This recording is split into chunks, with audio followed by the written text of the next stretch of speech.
Okay, hello everyone. Looks like I am live. Let me get this set up for you and we'll do the slideshow. How is everyone today? Hope you guys are fine. Today it's 5 o'clock Indian Standard Time, and this is Martin from Punjab and with my IELTS Tutor. And my IELTS Tutor is the premium online IELTS service. Hello, people. We got some people here today. I don't know what's going on. Here we go. Okay, so I had some ads on YouTube on my phone. I'm using my phone for, so I can see who's commenting. We have a few people. So those of you who have joined, please say hello. I want to know who's joining us. It's always nice to see who watches our programs here. And so let me make a quick adjustment here.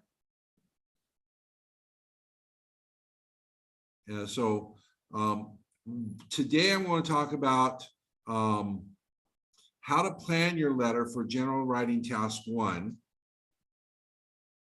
Now, some of this I talked about last week, but I'm going to go more in depth of what I've talked about previously. So, hello, Sir Saurabh, nice to see you. Hello, Joy, nice to see you. Okay, so we got quite a few people today. Okay, so trying to set up my phone here so I can see it. Okay, so there we go. All right, so as I said, some of the things I'm going to talk about, I've talked about last week, but I'm going more in depth this week. So last week I touched on some of the, basically glossed over, and that's a good idiom for you. Glossed over, it means to kind of lightly cover something. So some of the concepts for how to write your letter, some of the things we talked about last week, I glossed over. Today I'm going to go more in depth. And one of the things that I'm going to go more in depth is on tone. Because it's really important. Tone is critical, and I'll explain why in a bit. So, hello, I guess 𝐂𝐿TS Vlogs. Nice to see you. So, let's get started. Now, today, I'm going to talk about how to plan your letter. So, now, excuse me here. All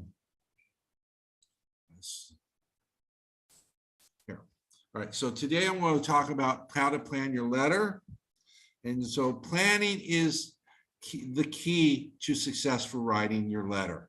Just like I've said in the essay, it's key for writing your letter.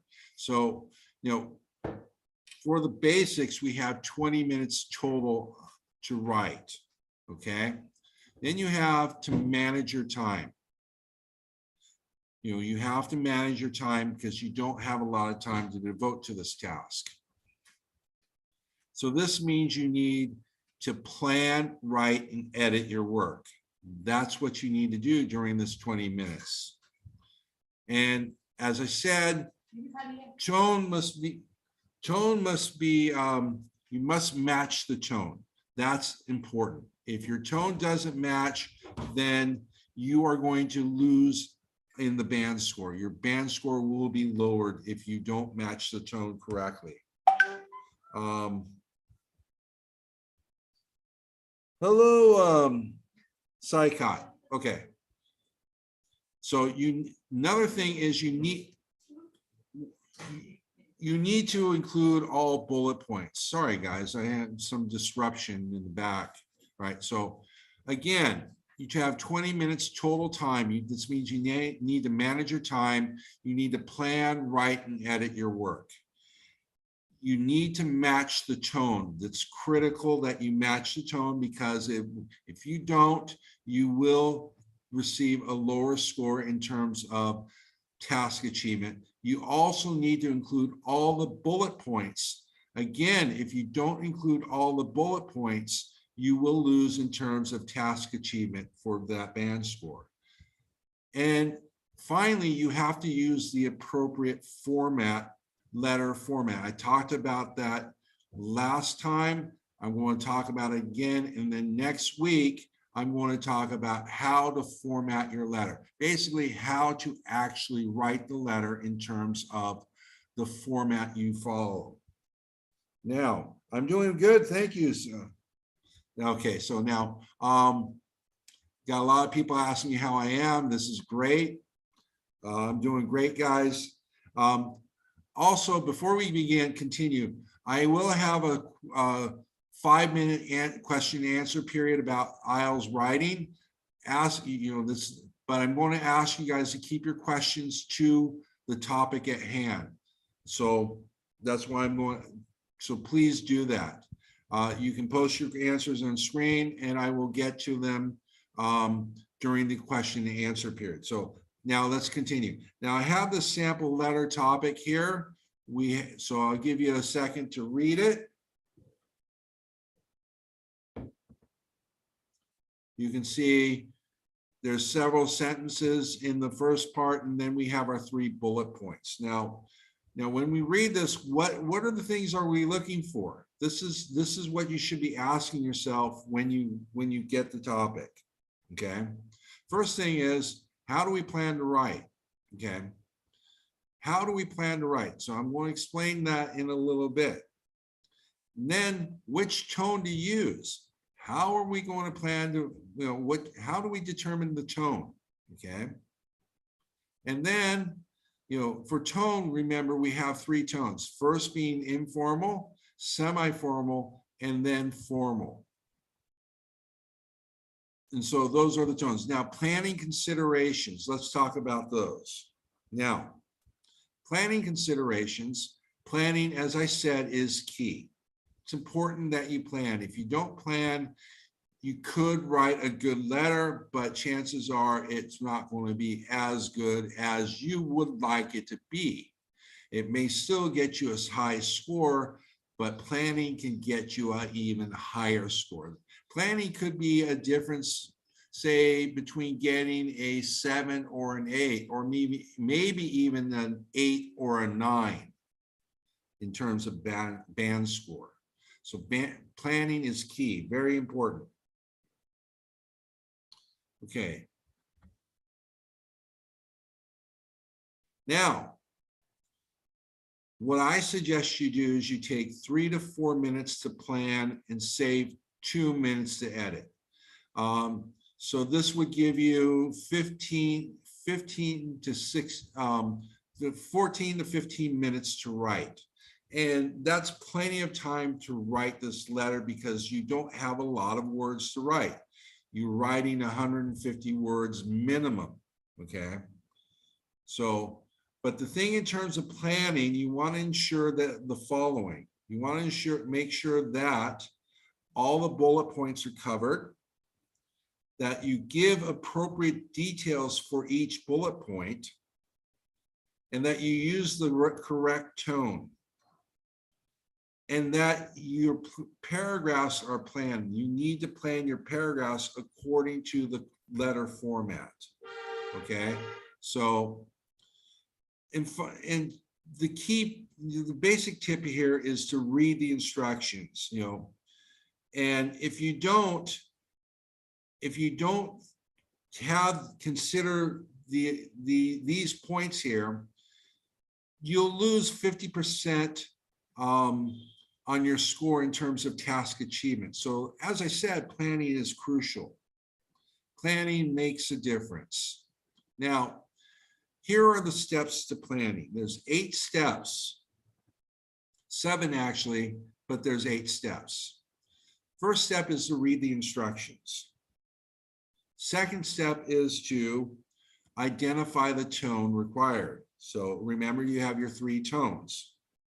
Third step is to read the bullet points. Because you need to understand them and you need to include them. Step 4 is you need to brainstorm the details for each point, for each bullet point.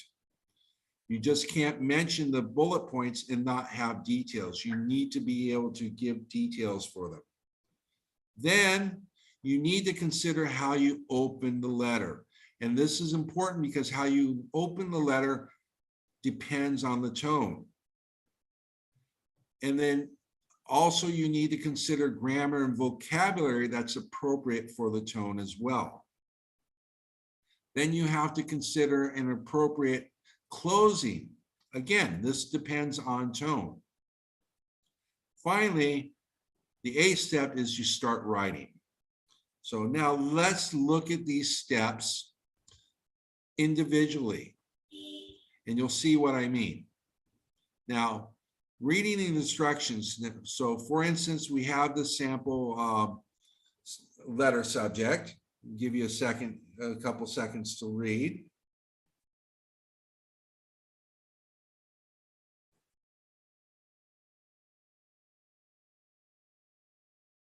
All right, so now we have that.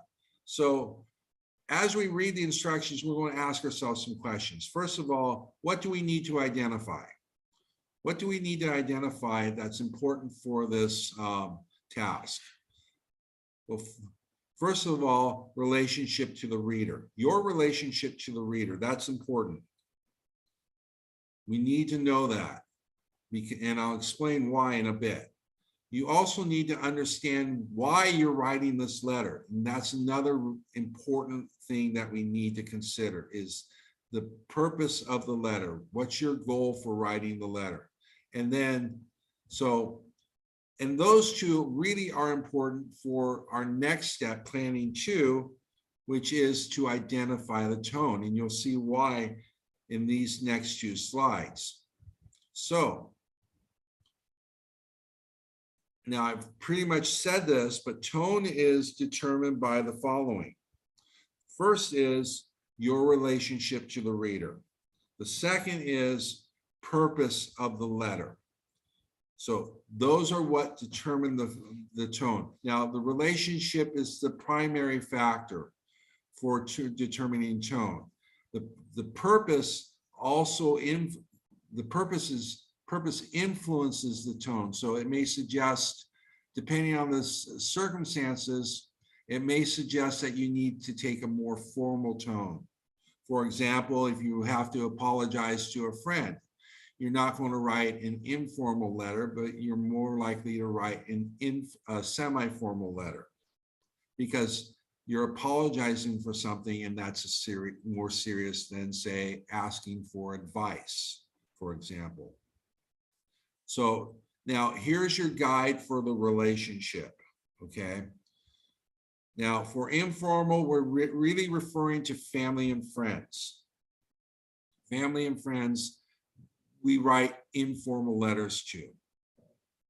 Semi-formal, this would be coworkers, colleagues, including your immediate supervisor. Many of you might think that you have to write a formal letter to your immediate supervisor, but no, that would be semi-formal. And the reason is because you're interacting with this person on a daily basis. You already have a semi-formal relationship with him or her already.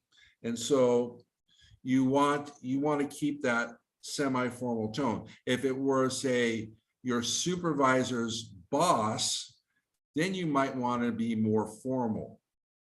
And now for formal tone, the relationship in terms of formal, anyone with authority, so a government official such as the tax, someone from the tax office, a store manager. If you're renting an apartment, your landlord, you would always take a formal tone with your landlord. Or if it's someone you don't know personally, you always want to take a formal tone as well. Okay, so this is how we determine tone by relationship. Now let's take a look at how purpose influences tone. Now, tone, as I said, tone is also based on purpose, the aim of the letter. So for example, complaints. Usually these are formal, but we could have semi-formal depending on relationship. So if it's maybe a complaint to a neighbor, we would have semi-formal. But if it's a complaint to a store manager, then it would be formal. Invitations, these can be informal or semi-formal. You could write a formal invitation, but for IELTS letters, this would be, a formal letter would, in terms of invitation, would be actually like a formal card type of thing. When we're talking about invitations, we're talking about something that's more informal or semi-formal for the IELTS letter. Applications or resignations, these are always formal. So applications could be applying for membership to an organization, resigning from a job. Those are always formal. Requests. Requests can be any tone, but it depends on who you're writing the letter to. So if it's a family member or friend, it'll be informal. If it's a colleague, it would be semi-formal. And of course, if it's someone in authority, like your landlord, then of course it would be formal. Making arrangements. These are mostly formal, but could be semi-formal too. Again, it depends on who you're writing to. Explanations. These are usually informal or semi-formal. Informative or newsletters. This is basically a letter where you're just kind of informing a person of what's going on.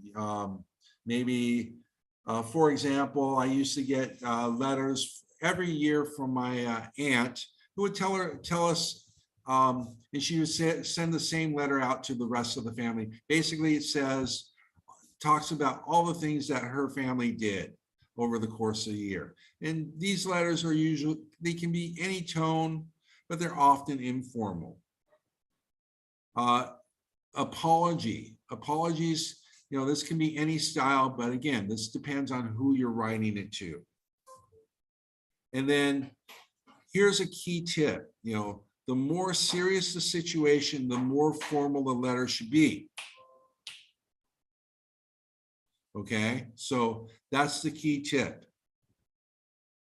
And then also keep in mind, if you write a letter to a friend, it would be informal, but if you must write a letter of apology, the tone should be semi-formal. Remember this. Tone, the serious, if a situation is more serious and you have to write your letter to, say, a friend or family member, you should take a more formal tone. So in this case, an apology would be semi-formal. Now, I have some exercises here for us to practice identifying tones. So here we have the sample topic here. We know it's, so first of all, who is the letter to? Anyone care to guess? Who's the letter to?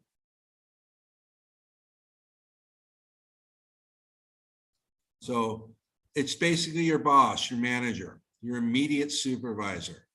So this means that, and now our next question is, what's the purpose of the letter? What's the purpose of the letter? It's basically to tell the boss what you plan to talk about in a meeting. So what should be the what should be the tone? What should be the tone? Semi-formal, because your relationship to the supervisor is less formal than that of a higher manager. So now let's do another one. Okay. Now for this one, who is the letter to?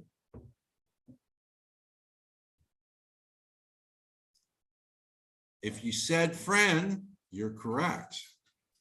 And what's the purpose of this letter? What's the purpose of this letter? It's basically to give advice, right? If you were thinking that, you're correct. And so what should be the tone? What should be the tone? If you're saying informal, you're correct because it's to a friend and it's not a serious situation. And now our final practice here is this. Go ahead and take read this really quick.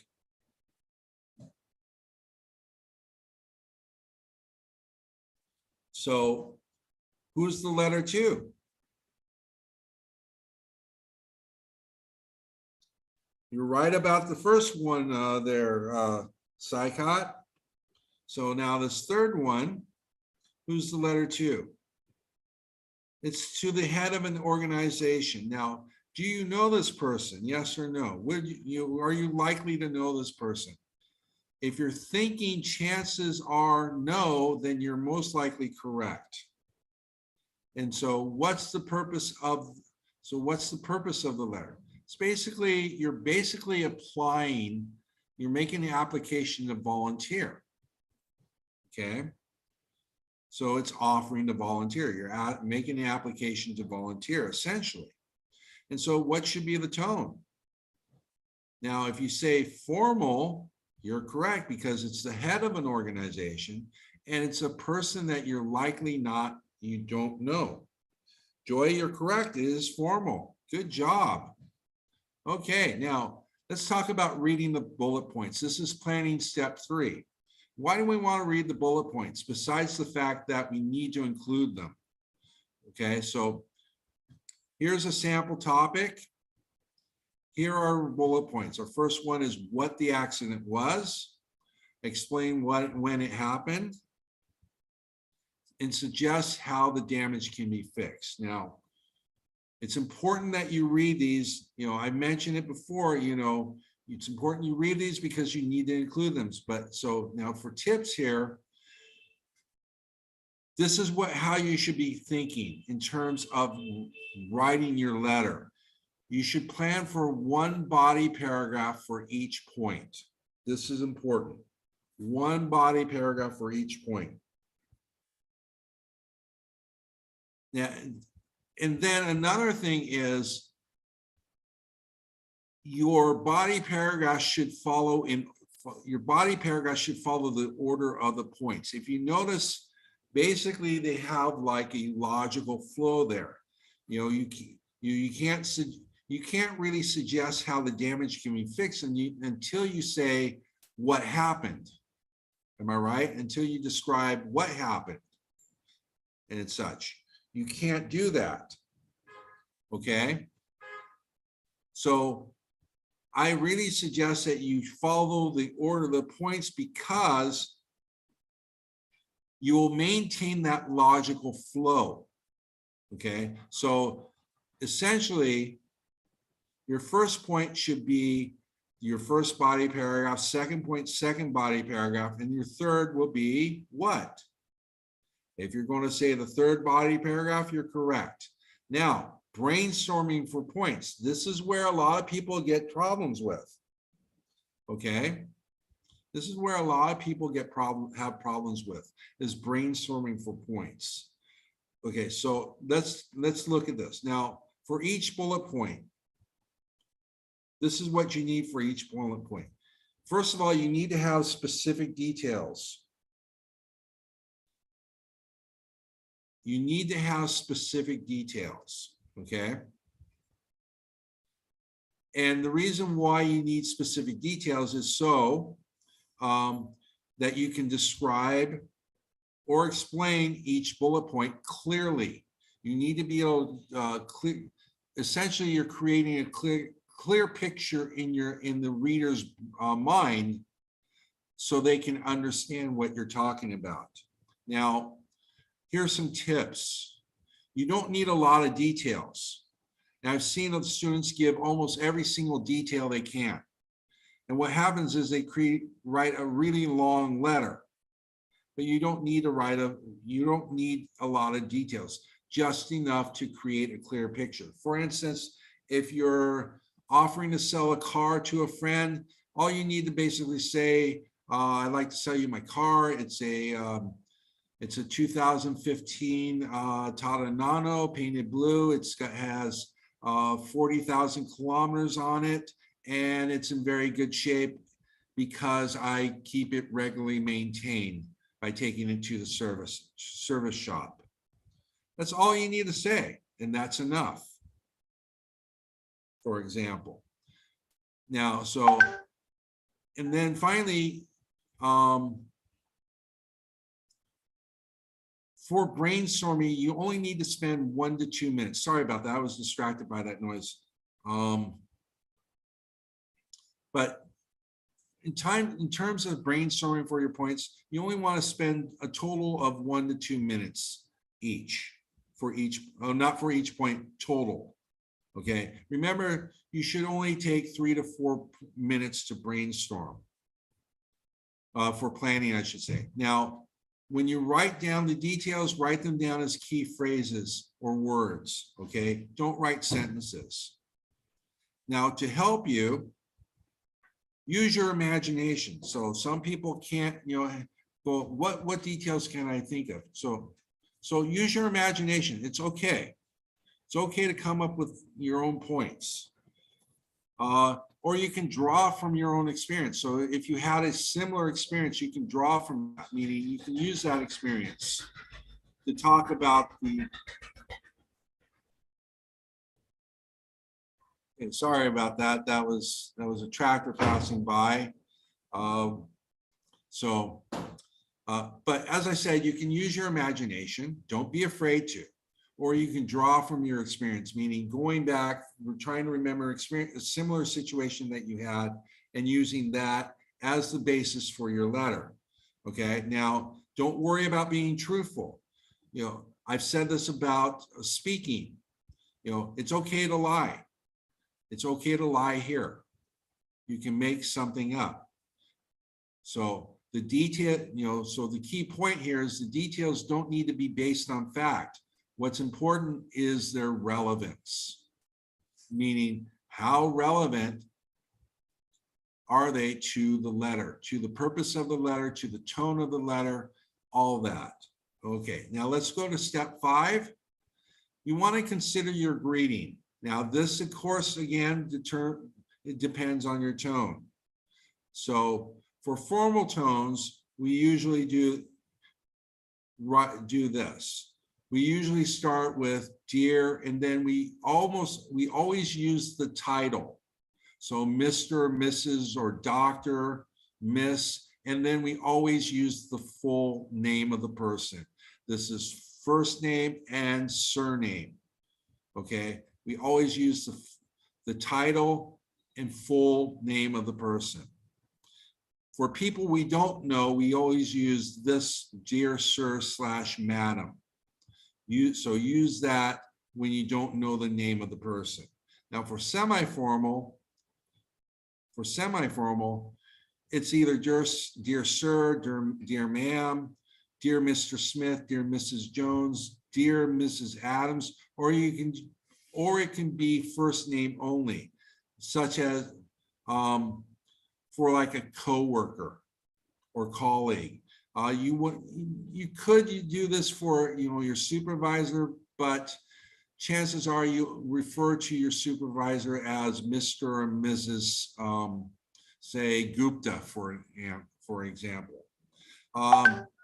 Now, if it's a family member or friend, use the first name. Okay. Now, for informal letters, this is how we generally greet. Dear John, for example, we always use the first name only.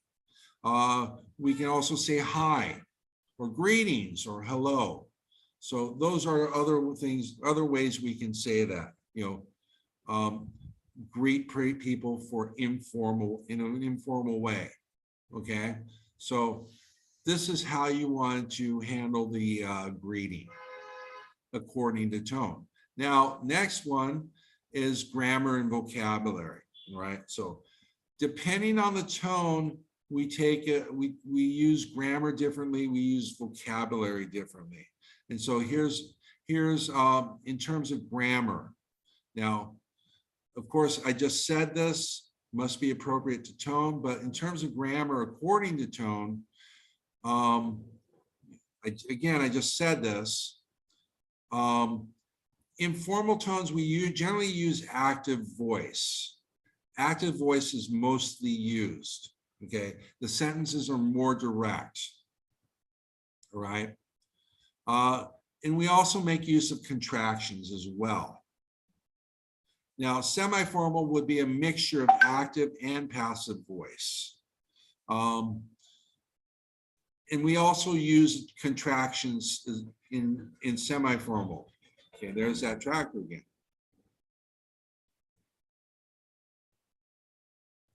Right. Now, give it a second. Okay, now for formal tones, we use mostly passive voice. Most of the time, most of our sentences are going to be in passive voice. And then contractions are never used, all right? Contractions are never used in formal letters. Now, let's talk about vocabulary. Now, vocabulary according to tone, you know, the words you use must match the tone. So this means, and a lot of words are, you know, if you open up a dictionary, you'll look, it'll tell you whether a particular word is formal or informal, okay? So it's important to know this, which words or phrases are formal and informal, so that you can use them correctly in your letter. So formal letters use formal academic speech, okay? Like you're writing an essay. You don't want to use informal language or speech in your in a formal letter.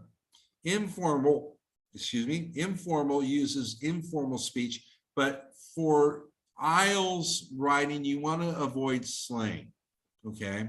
First of all, you may get an examiner whose culture is different from yours. And so slang is very much a cultural entity. It's very much influenced by culture. So before I knew slang here in Punjab, I didn't know what it meant because I'm from the US. So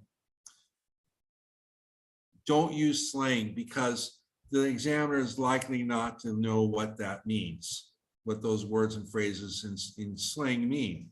So, but the tone of your letter is really like similar to a conversation. It's like you're writing a conversation. So keep that in mind when you write informal letter. Now, I have some examples here to show you. Now, for informal letters, we kind of take this style of writing. So go ahead and read that.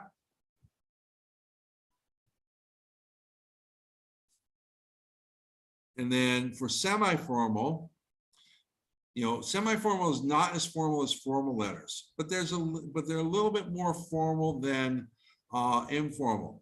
And what I'm going to ask you to do is once I show the formal examples, I'm going to ask you to take a closer look, compare the two, the semi-formal examples and the formal examples. They're the same ones, but they're different. So semi-formal, our examples are these. They're more direct, more active voice. They don't have a lot of words to them. But now if we look at formal, you know, our formal examples, you can see they're more passive voice. They're more there's more words to them generally. For instance, if we look at Robert will collect you at the airport, collect you rather than pick you up. So pick you up is less, you know, is more informal. Collect you would be more formal. The next available appointment is on versus which is formal versus the semi-formal, the next appointment is on. And then the last examples for each, these are both, you can see the difference there. All right, so now let's move on to step 7. Now, consider how you sign off. This is also important, and the key points here are, again, you must match the tone. And you must end with a name. You must sign off with a name, whether it's your own name or a made-up name. Okay, that's important. You have to sign off with a name. Now, for formal letters, this is the way we usually sign off. We use yours faithfully or yours sincerely. Yours faithfully might be better suited for someone in authority like your supervisor. Yours sincerely, it's suitable for most people in most situations. And then semi-formal letters. Generally, sincerely works. It's appropriate for it. Or you can say yours sincerely, that can work as well. Now, for informal letters, yours truly, you can also use yours truly. But I would use that for family members and friends only, because yours truly suggests a sense of intimacy. Okay, so that would be more suitable for, like I said, like we have here, family or friends.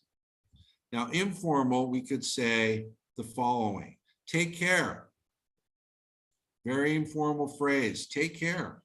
All the best. See you soon.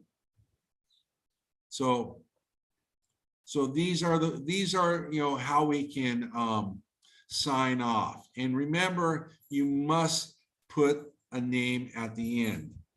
Now, here, closing with, and that's another thing we need to talk about. How do you close with a name? What's the appropriate way of doing this? Because how you sign off, how you write your name depends on the tone as well.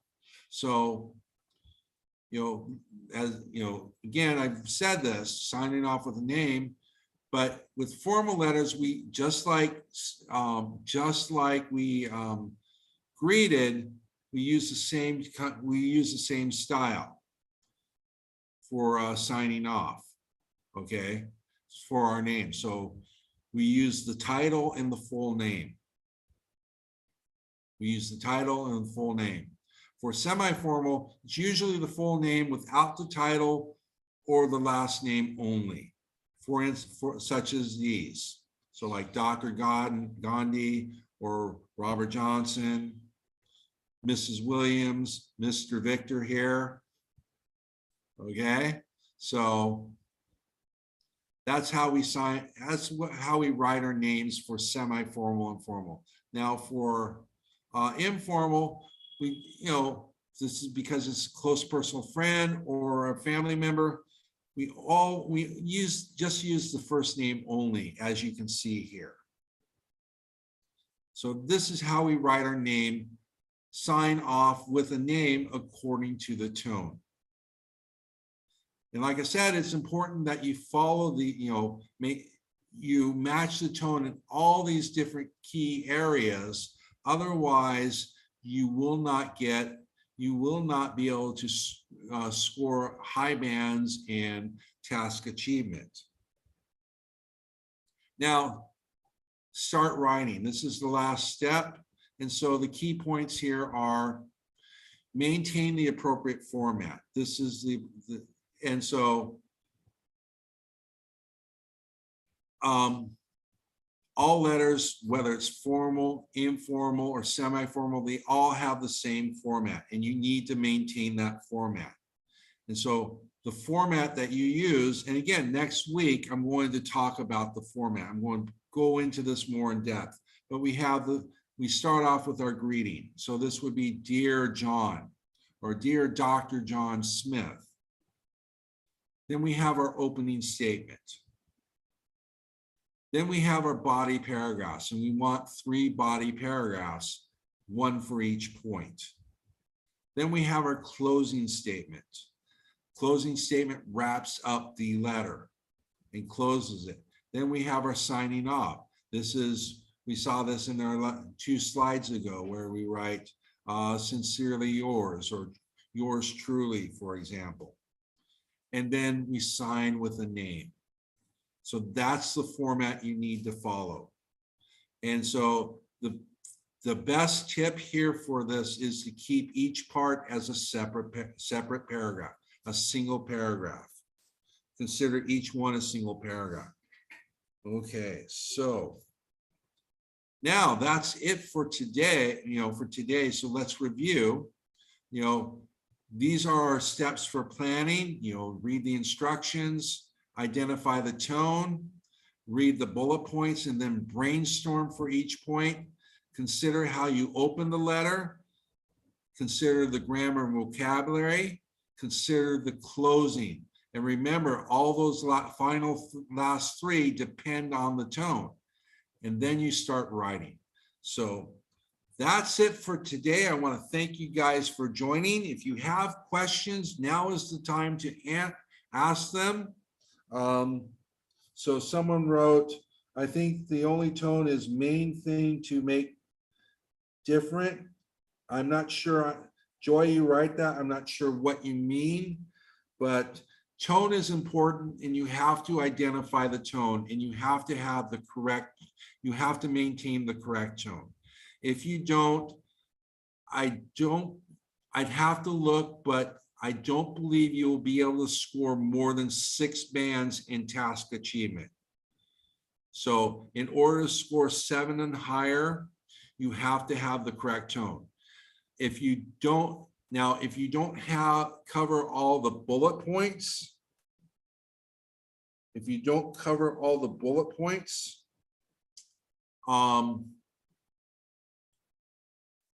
the tone, you will not score above 5 bands. You won't score above 5 bands, I believe. So now at 6 bands, you would cover all of them, but they might be, you might not cover one or more fully. Okay. So like in order to score band 7, you would need to cover each point more fully, more descriptively. And then you do this by adding details. It's important that you add details. But like I said before, you don't want to add a lot of details, just enough to get a clear picture in the reader's mind. In this case, the examiner's mind. So are there any other questions? So we've had a lot of people join us. It's great to have you guys. I really enjoy this time. I do apologize for all the interruptions earlier. And I want to thank you guys for being patient with that. I do appreciate that. And I hope you guys appreciate my time being here, because I really enjoyed being here, interacting with you guys, and sharing my knowledge about IELTS. And my goal here with my IELTS tutor is teaching you how to speak and write naturally and using natural English. And so with that said, I want to thank you all again. Be sure to follow us on YouTube, Facebook, here on YouTube, Facebook, and Instagram for more tips and strategies on IELTS. I have a lot of videos here on YouTube, also on Instagram. Watch those, watch the ones that the other tutors of my IELTS tutors make, and you will get the best 8-band plus tips from the premium online IELTS service. That's it for today. I'll see you guys next week. Thanks for joining me.